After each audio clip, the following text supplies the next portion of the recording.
So I think you've been connecting right here with someone. Alam mo kasi yung King of Pentacles energy, wala tayong gender, LGBTQs, babae, lalaki, lahat kayo welcome.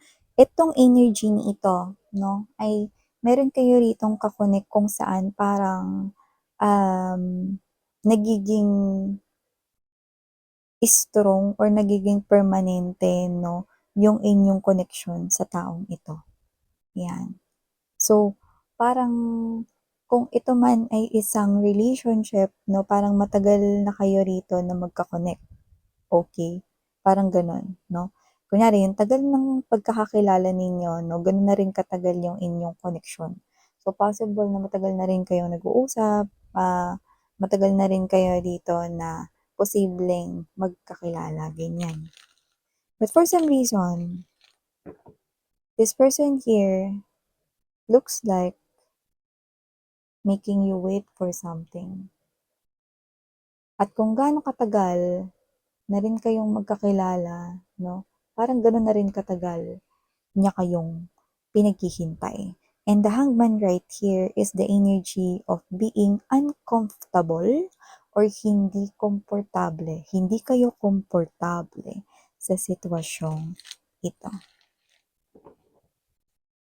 Di ba nga ikaw, pag umupo ka sa isang upuan, tas antigas ng upuan, meron namang available na sofa, malambot naman at walang nakaupo, saan ka uupo? 'Di ba lilipat ka sa sofa? Kasi kasi komportable dun eh, 'di ba? So parang ganun. Gusto mo na makaalis dito sa feeling ng hindi komportable, no? At makaranas na rito ng pagkaalawan ng sitwasyon. So, let us, what is this all about? And what does this person mean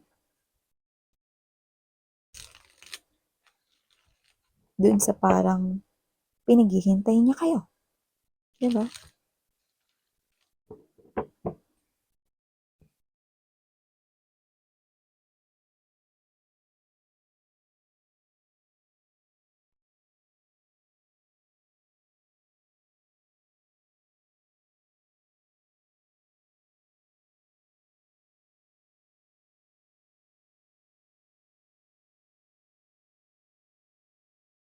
Mhm. Okay, I see.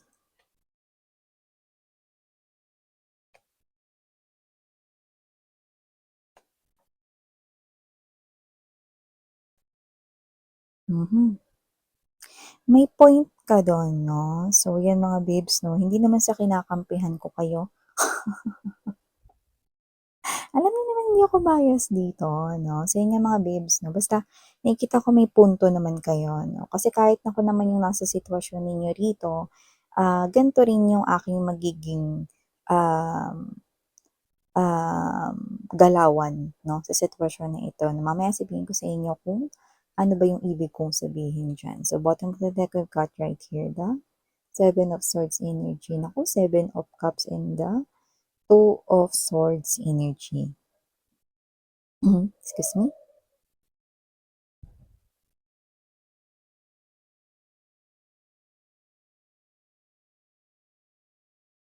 Okay, so yan mga babes, no? Hi and hello there everyone. Hi new subscribers, ako po si Yan, welcome. At sa mga returning viewers, thank you sa inyong walang sawang suporta. And yun nga, no? Maraming salamat sa inyong walang sawang pag-antabay, pagtambay dito, no? Dito at sa kabila kong channel at dun sa mga hindi pa nakakaalam na meron pa tayong other channel. Ang link po niyan is nasa ating description box. And yes, na-open pa po ang ating hidden/secret messages reading. Yun ay para dun sa no contact or no communication situation ninyo sa isang person na nasa isipan pa rin ninyo. Kung curious pa rin kayo kung ano yung naiisip niya sa inyo ngayon, kung ano yung may feelings pa ba siya sa inyo ngayon or nararamdaman niya sa inyo ngayon, at kung meron ba siyang unspoken words na hindi niya masasabi in person pero yun ang nilalaman ng kanyang damdamin, then I'm gonna check out that person's current or real-time energy para sa'yo. So, if you're interested, you may inquire in this, the High Priestess Tarot, kr@gmail.com. outcome, no? The one na nagpa-flash sa ating screen. So yun nga mga babes, no, before we even start talking more about this, wala po tayo ditong gender. So babae, lalaki, LGBT, lahat po kayo welcome dito, no? So pwede niyo pong pagpalit-palitin yung roles kung gusto niyo since this is general reading at syempre at the end of the day, of course, meron kayong free will na malaya kayong gamitin. So, timeless din po ito, no? At posibleng nangyari na to sa iba sa inyo. Yung iba, nangyayari naman sa kasalukuyan para sa inyo.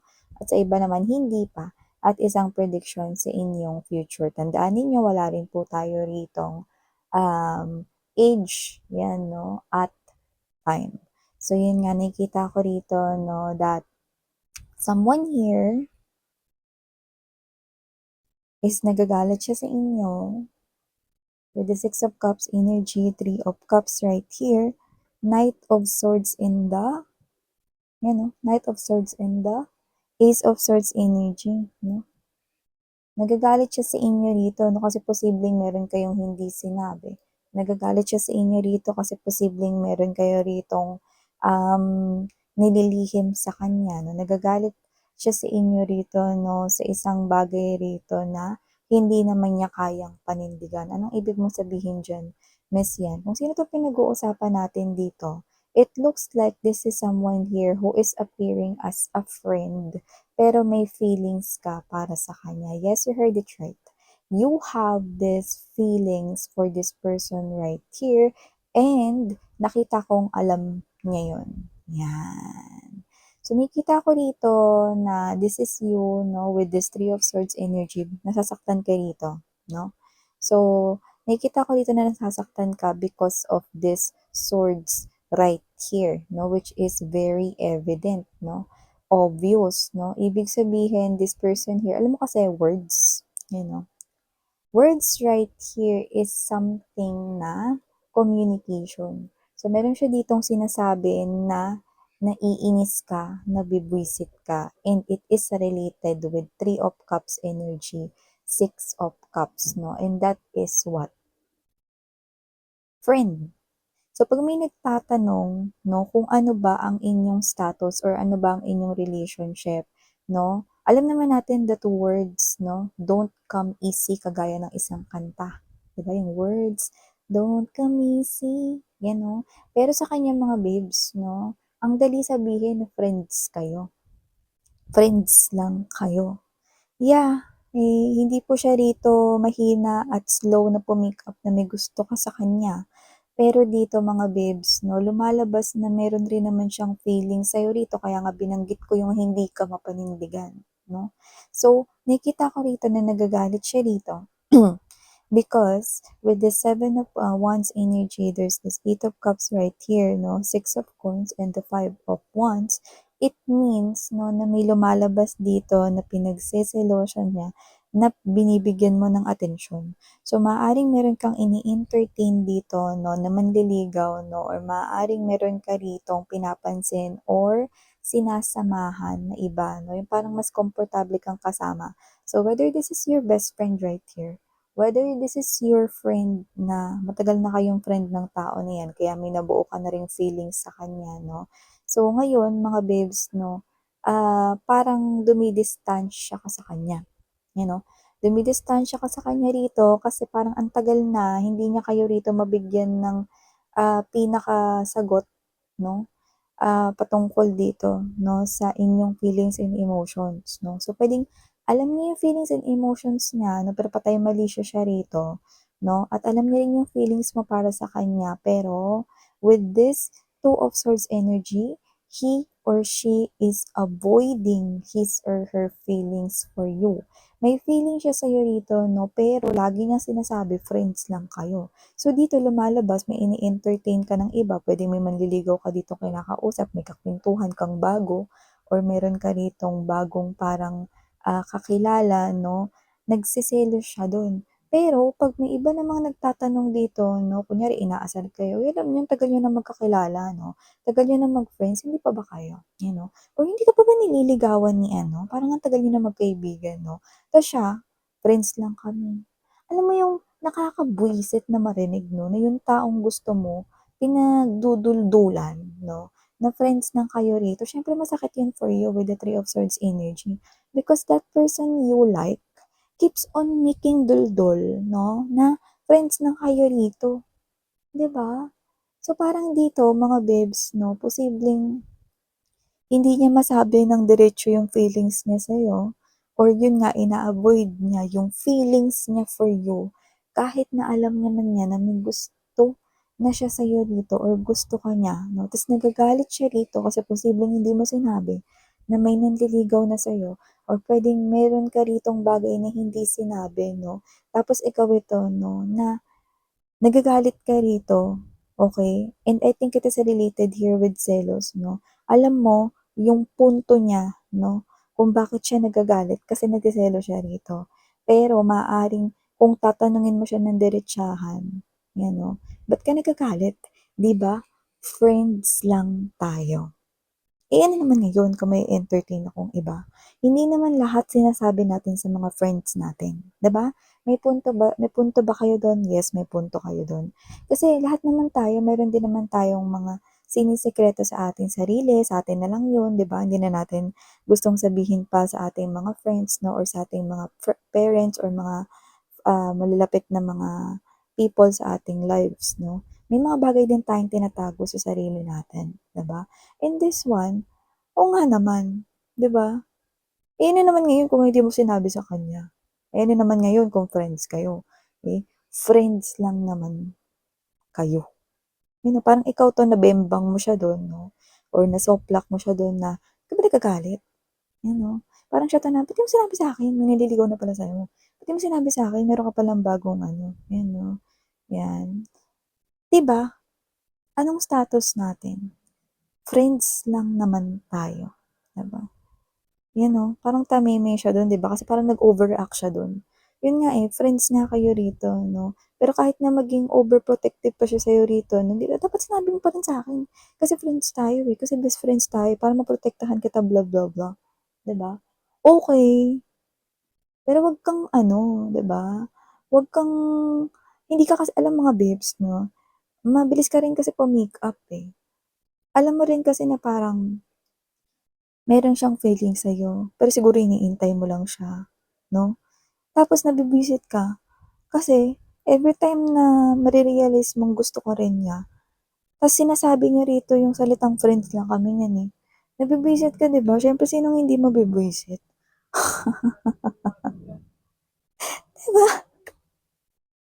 So, dito nakita ko mga babes 'no, na parang ikaw ito, na parang you're now planning not to talk about feelings anymore or not to discuss anything about feelings anymore with this person right here because you're just friends. And hindi naman ikaw yung nagpapamukha nun, siya. Pinapamukha niya rin 'no, sa'yo sa pamamagitan ng pagsagot niya sa mga tao sa paligid niyo na, "Friends lang kami." "Uy, hindi ba kayo? Friends lang kami." 'Yan, oh. Anong karapatan niya magselos dito? Anong karapatan niya magwala? Anong karapatan niya maghuramintado rito? 'Yan, oh. Dun sa simpleng tanong na yon na bakit, ano ba tayo? What is really our relationship? Aren't we friends? 'Di ba? Friends lang, yun yun, 'di ba? So, parang dun palang mga babes 'no, parang sinasabi niyo sa kanya rito, "Wag kang magsimula ng communication ng hindi mo alam kung ano yung pinagsasabi mo." Ayan, oh. With this Nine of Wands energy, Six of Coins right here 'no, this person here is avoiding ang kanyang feelings and emotions here for you. For some reason, di ko alam kung nagpapa-baby lang ba siya rito, no? Pero nakikita ko rito na mamumuti na lang yung mata mo, kakahintay. Hindi niyan aaminin sa'yo yung feelings niya sa'yo. Kaya kung may kinakausap ka man dito or meron kang bagong kakilala, mas maganda na bigay mo na lang yung atensyon mo sa kanya. Mas may chance pa na maging kayo ng bago mong kakilala rito or ini-entertain mo na manliligaw kaysa antayin mo yung friend mo na yan, 'no? Hindi ko nakikita mga babes na siya rin yung makabubuti sa'yo. Kasi nakikita ko rito puro lang rin siya rito laro. Di ko alam kung mahilig ba 'to kung maglaro ng basketball or ng mga mobile games, 'no? Nakikita ko rito na maaaring ilang beses ka na rin niya ritong na-disappoint. Ilang beses na rin kayo nagkita or parang nagpangako siya sa'yo rito pero ilang beses na rin niya parang hindi natupad. Ay, may game pala kami. Ay, may laro pala kami. Ano, alam mo naman, akong star player sa'min, 'no? Maraming beses ka na rin niya ritong dinisappoint at maraming beses na rin niya kayo ritong nasaktan, 'no? 'Yan. So, nakita ko rito 'no, na yung iba, siya pa yung nag-a-arrange ng mga meetings or mga pagkikita ninyo, pero siya rin naman yung nagka-cancel, 'di ba? Who the heck is yung gano'ng klase ng energy, 'di ba? Okey lang sana yung minsan, pero dito parang ang dami, 'no? Tas ngayon magseselos siya rito. Alam niya, 'no? Alam mo parang nung sinabi mo nga sa kanya na, 'di ba, sabi mo friends lang naman tayo, 'di ba? Dun nabembang mo siya kasi parang dun pa lang niya na-realize mga babes 'no, na may punto pala bakit ka nagagalit. See, panay kasi siya laro dito, 'no? Puwedeng literal na laro 'no, basketball, mobile games, o kaya puwede rin naman na panay laro ibig sabihin non-committal pa siya sa commitment, 'yan.